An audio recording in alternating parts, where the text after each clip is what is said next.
तो दोस्तों अगर आपने बायोमेट्रिक इनेबल कर रखा है और आप लोगों को थम्स लगा के पैसा भेजना है, तो पैसा भेजते टाइम आप लोगों को इस बात का ध्यान में रखना है कि यहाँ पर टिक होना चाहिए।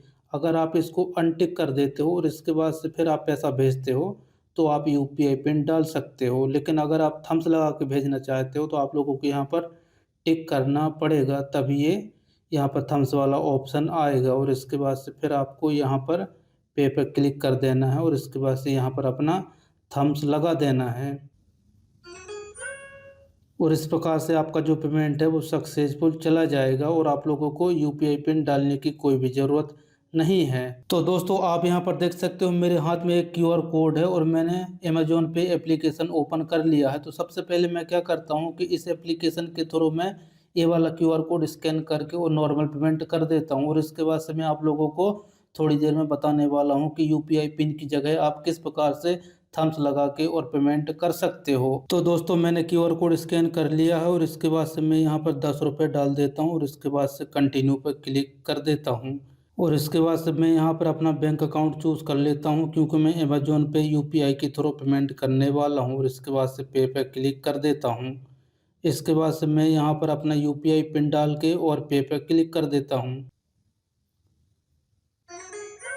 तो आप यहाँ पर देख सकते हो हमारा जो पेमेंट है वो सक्सेसफुल हो गया है। अभी हमको किसी प्रकार का कोई भी थम्स इम्प्रेशन का कोई भी ऑप्शन नहीं आया है। चलिए अब मैं आप लोगों को बता देता हूँ कि अगर आप यूपीआई पिन नहीं डालना चाहते, ओनली आप थम्स लगा के पेमेंट करना चाहते हो, तो इसको किस प्रकार से इनेबल करते हैं। तो इसके लिए आप लोगों को ऊपर ही एक ऑप्शन मिलेगा यूपीआई चेक बैलेंस, तो इस पे आपको क्लिक कर देना है। इसके बाद से अमेज़न पे के साथ में जो भी आपका बैंक अकाउंट लिंक होगा वो आप लोगों को यहाँ पर देखने को मिल जाएगा। जैसे कि मेरा यहाँ पर एसबीआई बैंक लिंक है और इसके बाद से आप यहाँ पर देख सकते हो एक नया जो फीचर है वो आ चुका है इनेबल बायोमेट्रिक का। तो मैं इस पर क्लिक कर देता हूँ। इसके बाद से आप लोगों को यहाँ पर टिक कर देना है और अलाउ पे क्लिक कर देना है। अब आप लोगों को यहाँ पर एक बार अपना यूपीआई पिन डाल के और नेक्स्ट पर क्लिक कर देना है और जैसे आप नेक्स्ट पर क्लिक करते हो तो आप यहाँ पर देख सकते हो थंब इम्प्रेशन का ऑप्शन आ चुका है। तो आप लोगों को यहाँ पर अपना थम्स रख देना है। तो आप यहाँ पर देख सकते हो हमारा जो थम्स इम्प्रेशन है वो सक्सेसफुल इनेबल हो गया है। अब हम जब भी पेमेंट करेंगे तो वहाँ पर ऑप्शन आएगा। चलिए मैं आप लोगों को प्रैक्टिकल करके बता देता हूँ। तो मैं वापस से अपना स्कैनर चालू कर लेता हूँ और ये जो क्यूआर कोड है इसको स्कैन कर लेता हूँ।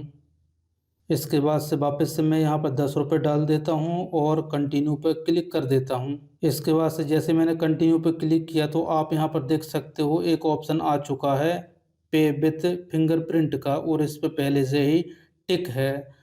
तो अगर आपको यूपीआई पिन डाल के पेमेंट करना है तो आप लोगों को ये जो राइट का निशान है इसको हटाना पड़ेगा और इसके बाद से आपको नॉर्मल पे पर क्लिक कर देना है। मैं आपको बता भी देता हूँ। जैसे आप इस पर क्लिक करते हो तो आप यहाँ पर देख सकते हो यूपीआई पिन डालने का ऑप्शन आ चुका है। लेकिन मैं यहाँ से बैक कर देता हूँ और इसके बाद से मैं यहाँ पर टिक कर देता हूँ और इसके बाद से आप यहाँ पर देख सकते हो जो थम्स इम्प्रेशन है उसका निशान यहाँ पर दिखाई दे रहा है। तो मैं यहाँ पर क्लिक कर देता हूँ और इसके बाद से मैं यहाँ पर अपना थम्स लगा देता हूँ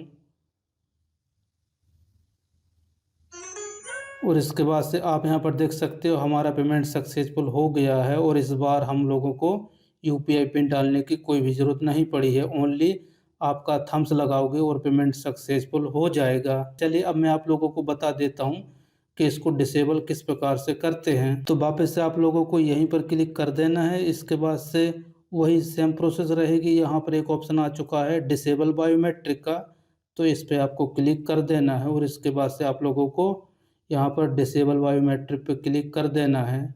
तो देखिए इस प्रकार से डिसेबल हो गया है और अब आप लोगों को दोबारा से इनेबल करना है तो आप इनेबल भी कर सकते हो, वो आपकी मर्जी है। तो चलिए दोस्तों वापस से मैं इसको इनेबल कर देता हूँ और इसके बाद से चेक बैलेंस पर क्लिक कर देना है और इसके बाद से कुछ इस प्रकार का आएगा। अब आप लोगों को अपना थम्स लगा देना है।